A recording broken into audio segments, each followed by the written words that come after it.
How's it going, everyone? Mask here, back with another Knights Chronicle video, recording live on Twitch. Again, it feels great to be back. If you were here when I was recording this, you will be in the comments above me right here. And I just want to remind everyone that I have officially posted and got a concrete streaming schedule down. It'll be posted on my Twitter, Facebook, and in my Discord, pinned in all those places. So I'm looking to stream 5 days a week, with the 6th day up for grabs. Hopefully get at least a little bit of a stream in on that 6th day. So stay tuned for that streaming schedule. Make sure you guys check it out, and I'd love to catch you live where I can talk to you, answer any questions you have, and just get to know you. Streaming just makes playing games so much more fun. Now, before I jump straight into things, I just want to show you guys BlueStacks. BlueStacks is a fantastic way to play Knights Chronicle on your computer. Take advantage of that way faster processing power and better graphics your computer has to offer, and of course save your cell phone battery. There's a link at the top of the description. You click that link, it'll take you to and download BlueStacks and install Knights Chronicle, and you can take advantage of using BlueStacks on your computer and just having an overall better time playing Knights Chronicle like I do. So check out BlueStacks, link at the top of the description. Now let's get to it. We're here for the Sinclair Advent Dungeon. It's been a while since I checked out the Sinclair Advent Dungeon or recorded anything for it. But this is my team I'm using now. I love it because it's some OG characters. Esmeralda, Seiya, some good SRs in here. Taking advantage of Amon's 40% attack boost, leader skill, and of course Ruby's here. Ruby's here mainly to debuff the second boss in the dungeon. Anyone else that can accomplish that feat can replace her. She really doesn't bring a whole lot of damage to the table in comparison to Seiya and Esmeralda. But Esmeralda is practically a must here. Let me just get that out of the way. Like, our Esmeralda is so important for that looming death swat away, and she just does so much damage. If you don't have Esmeralda, you're going to need to deal with cleansing off the debuffs, so you definitely have to have Rue 100% if you don't have Esmeralda, just to be able to take the looming death off your team. And if you don't have Ruby, Rue can accomplish what Ruby's trying to do, but not consistently enough. You're going to take way too much damage in the second phase, and your skills are going to put on way too long of a cooldown. You need someone that can reliably take the reflect shield off of that second boss, and that's why Ruby's here. Ramuh can be replaced by anyone who has a self-revive, and then therefore has the ability to bring your team back after Sinclair pops his aggro. So with this team, I can pop Sinclair into that aggro HP range where he starts one-shotting your team. Ramuh's gonna get killed, come back, and then hopefully get to revive a bunch of people on my team, and they can help finish things off. It's a little iffy. Rue works really well because her revive skill gets to be their turn immediately, and then like Esmeralda, Seiya, everyone fits in real nice. I'll give you guys a quick glance at my team here. If you want to see anything in depth, you can always pause the video, but I'm just going to go nice and quick.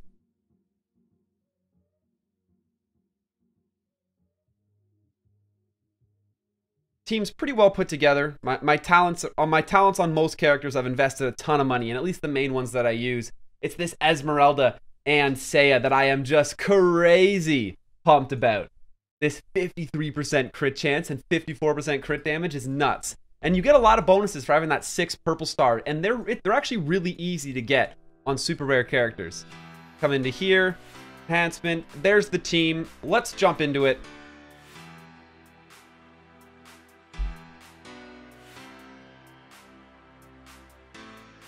Woo! S-Cloud, I live in Canada, by the way. Answer your question, I think I saw it up there.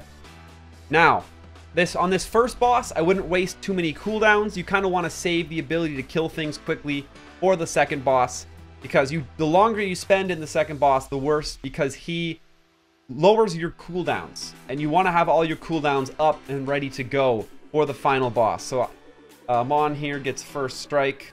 I don't know if taunting him's not going to do anything because he's still going to use that. This is what Ruby is here for. Seiya, you have to pass her turn.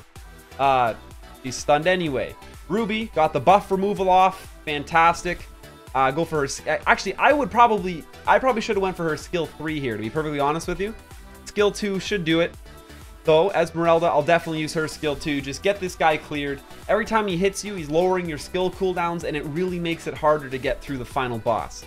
But coming into Sinclair, he's at 24k. Sinclair enrages right around 80k.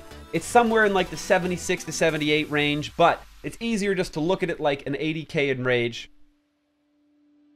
Now, if you get your team here nice and healthy, you know Ramuh currently has a revive available. Keep an eye out for Looming Death. There's one on Ruby right now.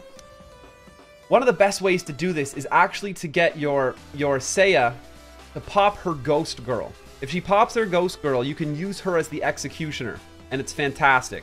Ooh, Amon is about to die from Looming Death. I should be able to actually cleanse those with Ramuh. Don't go for Seiya's ult. See, now that you've seen Ghost Girl pop, let's see if these actually clear Looming Death. No, they don't. It's only debuffs. Now I'm free to go for it. We hit 80k right on the nose. 80k is actually right before he enrages. Now, if we were to pop his enrage, I'm actually going to show you that instead. I could go for Esmeralda's skill 3, which will probably kill him. I'm going to go for her skill 1 instead to show you the enrage. Now, because we let Seiya get her Ghost Girl off before popping that enrage, you can see the stun was unfortunate. That doesn't typically happen. But she was able to survive it and will now be able to go for the execution, even without having Ramuh's revive available. See, she still has the Ghost Girl, and then she gets the skill 3 off. The Ghost Girl makes her immune to 2 rounds of the Sinclair ultimate, and that's pretty much a foolproof way with Seiya. As long as you get her with her passive into that final battle, you can if you're not able to nuke, like we probably could have nuked Sinclair there if I just used Esmeralda's skill 3, but if you're not quite strong enough to get that nuke off like you saw me, Esmeralda, or having Seiya, works fantastic. Just use her to get that final kill.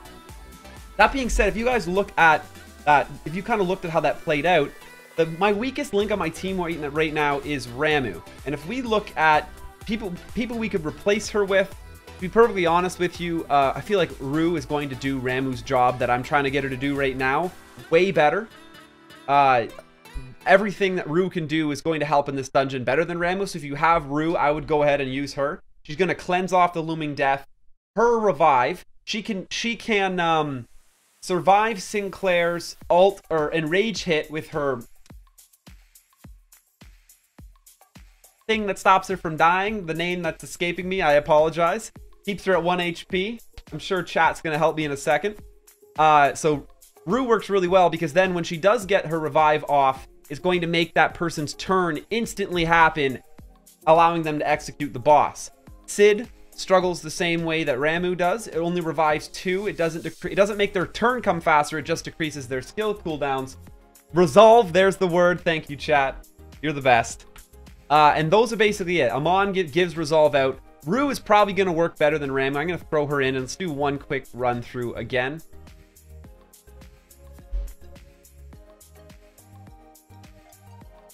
Rue also has a bonus chance at cleansing off that shield on the second boss, which just helps speed up your runs, which is cool as well. That does a lot of single target attacks, so getting that taunt off on him isn't actually the worst thing.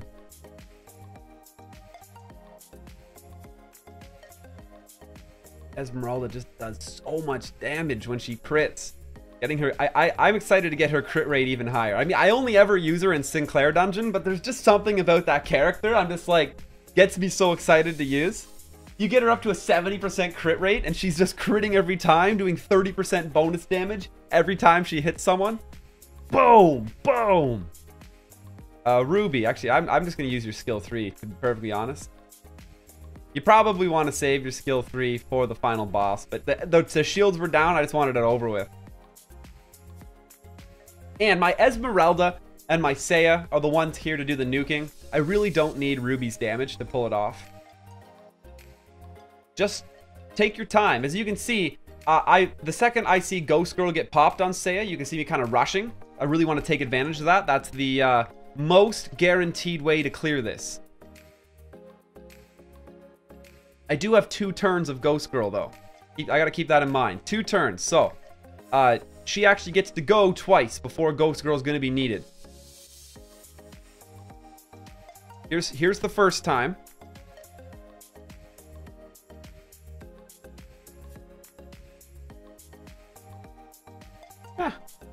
Rue can get some heals in, sure. So we're coming right down to that nuke range now. Ghost Girl's still ready. Esmeralda's turn will come before Seiya's. But Ruby just put us into Enrage, or really close to it, but it didn't matter, because Esmeralda hit him for 104k to finish things off. But if your Esmeralda was a little weaker, that hit that you just seen me throw out there would have left Sinclair in the Enrage moment. Seiya would have lived through Sinclair's Enrage, and then been able to finish him off. As long as she doesn't get stunned. To be honest, it's the first time I think I've seen her get stunned from that. I was unlucky. But that cleared my Sinclair. That's the rest of my dailies done there. But that is the Sinclair dungeon and how I clear it whenever it comes up. With some pretty easy to obtain units. The big important ones there were Esmeralda and Seiya. So pick them up. I'm not sure if I've totally done an in-depth review on either of them yet. That's something I definitely have on my list to finish. But I hope you guys can get that Sinclair Advent on farm. I consider Sinclair one of the most expendable SSR units, even though I probably should just build one of them for the sake of having a built Sinclair. But I pretty much just feed every Sinclair that ever drops. Get those purple stars elsewhere where they matter. Thanks for checking this video out. Thank you to everyone who was hanging out in Twitch and said hi in the comments above. You guys should spam Stay Classy for my outro. It would be awesome. And make sure you guys grab my Facebook and my Twitter from the description down below. That's where you're going to find my officially posted streaming schedule. Currently 5 days a week minimum, which I'm really excited about. Really get back into things. Looking forward to meeting you all when you come check us out live on Twitch.